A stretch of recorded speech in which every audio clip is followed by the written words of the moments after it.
Bonjour et bienvenue sur cette vidéo de présentation où nous allons continuer de parler de CubesOS et nous allons revenir sur le sujet de comment faire une proxy VM VPN.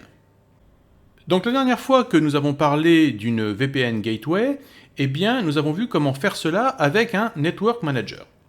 Seulement, le problème du Network Manager, c'est que si vous perdez votre connexion VPN, vous n'allez pas forcément vous en apercevoir. Et du coup, vous allez être sans VPN, mais votre connexion réseau ne sera pas coupée.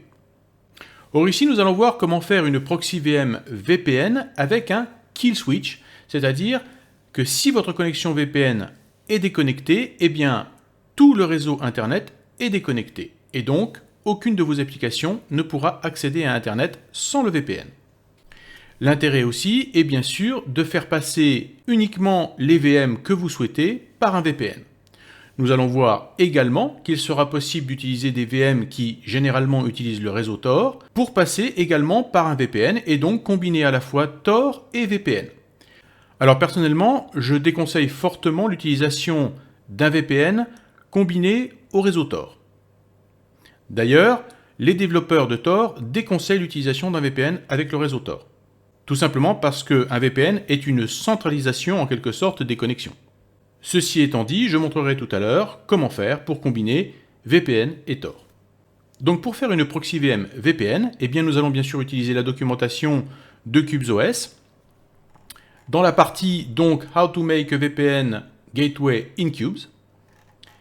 Nous n'allons donc pas utiliser cette partie ici qui parle du Network Manager, mais nous allons plutôt nous intéresser ici à la partie qui parle de VPN Gateway using IP tables. Donc la première chose que vous devez faire, c'est d'abord télécharger les fichiers OpenVPN qui sont fournis par votre fournisseur de VPN. Généralement, il y a trois fichiers, un qui est en .ovpn, un .key et un .crt. Ici, vous voyez que j'ai utilisé ma normale VM, donc qui n'a aucune protection, pour télécharger ces fichiers. Ici, je vais utiliser également le VPN NordVPN. Alors, j'ouvre une petite parenthèse. Ce n'est pas parce que je fais ici cette démonstration avec NordVPN que NordVPN est le meilleur VPN qui existe. Ce n'est absolument pas ce que j'essaye de démontrer ici. Je le redis encore, je ne vous conseillerais jamais un service VPN plutôt qu'un autre, parce que je pense qu'il n'est pas possible de vérifier la fiabilité d'un VPN, et que ce n'est pas parce qu'ils prétendent ne garder aucune information vous concernant qu'il faut les croire sur parole. Donc nous n'avons aucun moyen de vérifier si un VPN est fiable ou non. Donc ici on ne peut se fier qu'à la réputation d'un VPN, puisqu'en fait tout leur business repose là-dessus, car si jamais on découvrait que, eh bien, ils gardent des informations sur, par exemple, votre historique de navigation, eh bien cela ferait que tout le monde serait très vite au courant, très rapidement sur les réseaux sociaux, et évidemment ils perdraient immédiatement leur business. Donc ici, c'est la seule garantie que nous avons par rapport à un VPN, c'est que tout repose sur leur réputation. Donc ici, NordVPN est, je le pense, un bon service de VPN, mais je ne peux rien garantir sur la protection de la vie privée qu'il peut offrir. Voilà, donc je ferme cette parenthèse. Maintenant, ce que nous allons faire, eh bien, c'est créer notre proxy VPN. Nous allons donc aller sur le CubesVM Manager et cliquer sur Create a New VM. Nous allons l'appeler proxy VM VPN, et je vais également mettre ESP, puisque vous l'avez vu, les fichiers que j'ai téléchargés sont un serveur VPN se trouvant en Espagne. Je vais lui mettre la couleur orange, parce que j'ai l'habitude d'utiliser la couleur orange pour ce qui est des VPN. Après, libre à vous de choisir la couleur que vous voulez. Pour ce qui est du template, eh bien, je vais prendre tout simplement Fedora 24. Rien de particulier au niveau du template, on n'a pas besoin d'utiliser un template ayant quelques modifications que ce soit. Le template de base fera très bien l'affaire. Et nous allons bien sûr choisir Proxy VM. Ensuite, bien sûr, nous allons accepter que cette VM accède au réseau, bien évidemment, et nous allons mettre également le Proxy VM Firewall pour notre Proxy VM. Et on clique sur OK. Donc nous avons bien ici notre Proxy VM VPN ESP. Maintenant, je vais aller donc sur l'explorateur de ma normale AppVM et je vais transférer ces trois fichiers sur ma proxy VM VPN en faisant un clic droit, copy to other AppVM et donc proxy VM VPN ESP. Et je fais OK. Donc là, automatiquement, ça va bien sûr démarrer ma proxy VM. Et les fichiers vont être copiés dans le fameux dossier cubes incoming. Bien maintenant, je vais ouvrir le terminal de ma proxy VM. Et je vais créer le dossier VPN qui va contenir tous les fichiers dont je vais avoir besoin pour faire fonctionner mon VPN. Donc je vais faire sudo mkdir rw config VPN. Et donc là, je vais créer ce fameux dossier VPN qui va se trouver dans le dossier config. Maintenant, je vais copier les fichiers que je viens de transférer sur ma proxy VM dans ce dossier VPN. Donc j'ai, souvenez-vous, 3 fichiers à copier. On va mettre cette petite fenêtre à côté, comme ça on aura les noms juste à côté. Et on va faire donc sudo cp home user cubes incoming appvm normal. Alors là, c'est le nom de mon appvm dans lequel j'avais mes fichiers. Il se peut que ce ne soit pas appvm normal pour vous. Et donc, es2 nordvpn.com udp 1194.ovpn. Et la destination va donc être rw config VPN. Ça, c'est fait. Maintenant, nous allons faire la même chose pour l'autre fichier, donc qui est es2 trema nordvpn comme tls.key. Et enfin, le petit dernier, qui est CA-CRT. Voilà, nous avons copié nos 3 fichiers dans le dossier config VPN. Maintenant, nous allons créer un fichier qui va contenir l'identifiant et le mot de passe permettant de se connecter à notre VPN. Alors, nous allons faire sudo gedit, ou nano si vous préférez nano, rw config VPN, et nous allons appeler ce fichier login.txt. Et là, vous allez taper en clair votre identifiant et votre mot de passe. Alors donc, la première ligne, c'est l'identifiant, puis ensuite vous faites un retour à la ligne et vous tapez votre mot de passe. Attention de ne pas faire d'erreur de frappe ou de mettre des espaces. Et on sauvegarde le fichier. On peut fermer. Donc on va faire un peu le ménage sur notre terminal. Donc normalement, si je fais ls rw config VPN, je devrais avoir mes 3 fichiers de configuration de VPN et mon fichier login contenant mes identifiants. Bien maintenant, nous allons créer un premier fichier de script qui s'appelle cubesvpnhandler.sh. Donc nous allons reprendre notre terminal et nous allons faire sudo gedit rw config vpn cubes vpn handler sh. Et nous allons copier le script qui est donné ici et qui permet en fait d'afficher un message qui vous indique si votre VPN est connecté ou non et s'il y a un DNS ou non. Si vous ne savez pas ce que c'est qu'un DNS, je vous invite à regarder la vidéo que j'ai faite sur le sujet sur les DNS. Alors comme vous le voyez ici, je suis sur ma VM Unix. Donc comment faire pour passer ici du texte qui se trouve sur ma VM Unix sur ma proxy VM? Eh bien vous allez voir, c'est très simple. Alors il suffit déjà de sélectionner le texte que l'on veut copier-coller. Et ce que nous allons faire, c'est que nous allons faire CTRL-C pour copier. Puis ensuite, nous allons faire CTRL-MAJ-C. Et vous voyez que nous avons un message qui apparaît ici en haut à droite, qui nous indique qu'en fait, ce que nous avons copié dans le presse-papier vient de passer dans le presse-papier de DOM0. Donc maintenant, nous allons devoir récupérer ce qu'il y a dans le presse-papier de DOM0 pour le mettre dans notre proxy VM. Donc je repasse sur Gedit. Et ici, je vais faire CTRL-MAJ-V. Et vous voyez maintenant que nous avons un autre message de CubeVM Manager qui nous indique qu'en fait, ce qui était dans DOM0 vient de passer dans le presse-papier de ma proxy VM.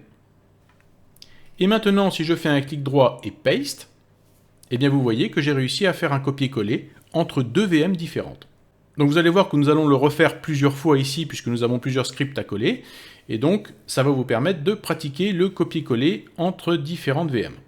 Alors histoire de franciser un petit peu les messages, nous allons changer un petit peu le texte du script ici. Au lieu de link is up, je vais mettre VPN connecté. Ici, nous allons mettre VPN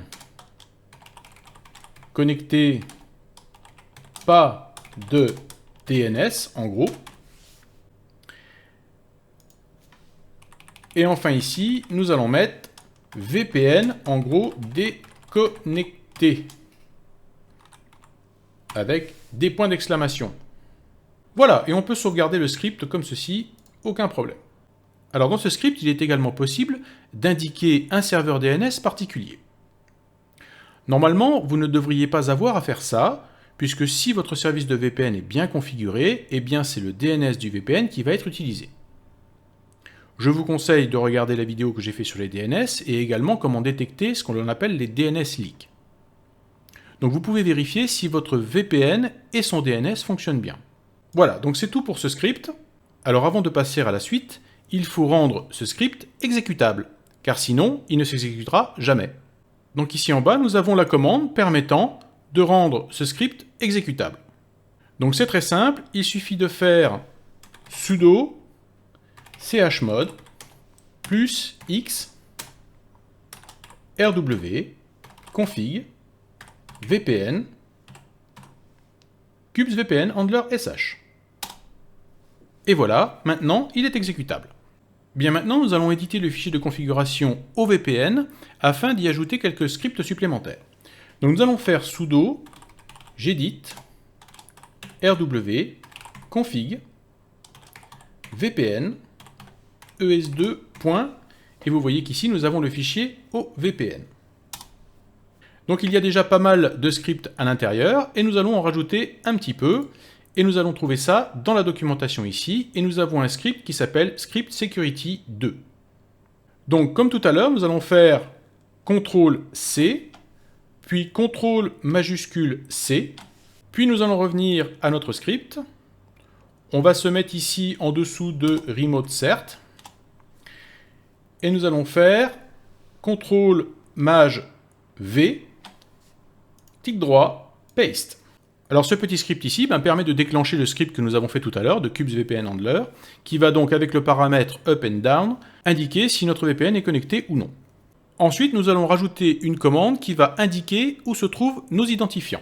Donc la commande c'est os user pass et ensuite le nom du fichier que nous avons donc appelé login.txt.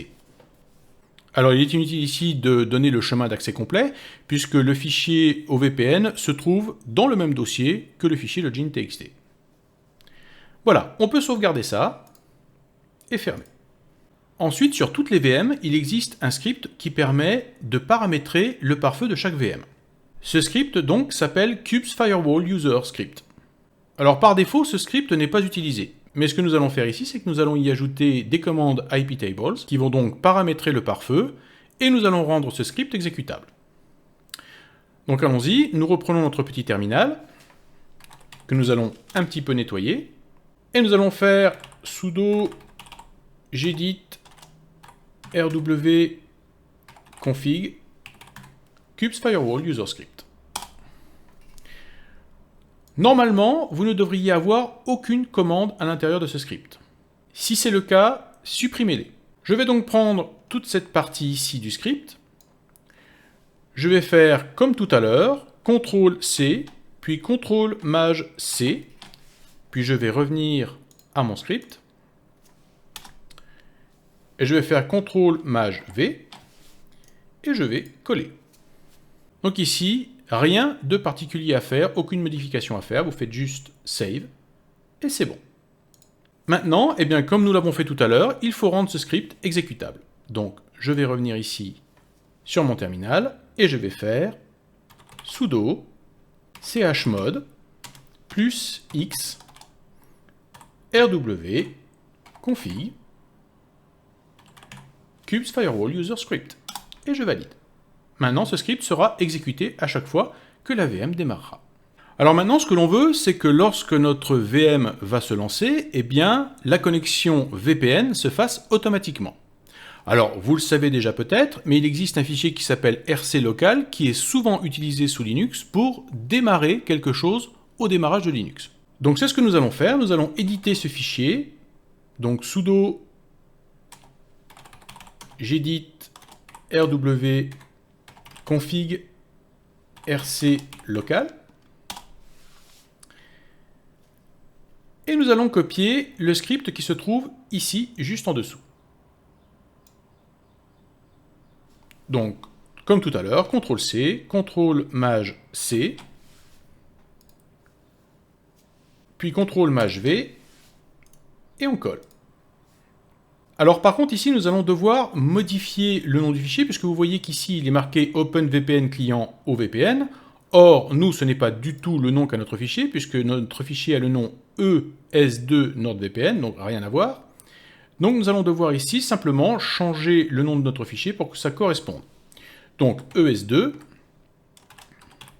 nordvpn.com UTP 1194.ovpn. Alors bien sûr, on aurait pu faire ça dans le sens inverse, c'est-à-dire changer le nom de notre fichier OVPN pour lui donner le nom qu'il y a dans le script. Ça, c'est à vous de voir ce qui vous arrange le mieux. Voilà, donc ici, rien de particulier d'autre à changer. On sauvegarde et on ferme. Par contre, eh bien, comme les deux autres scripts, il va falloir le rendre exécutable.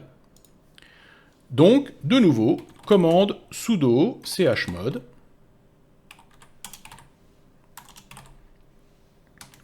plus x rw config rclocal.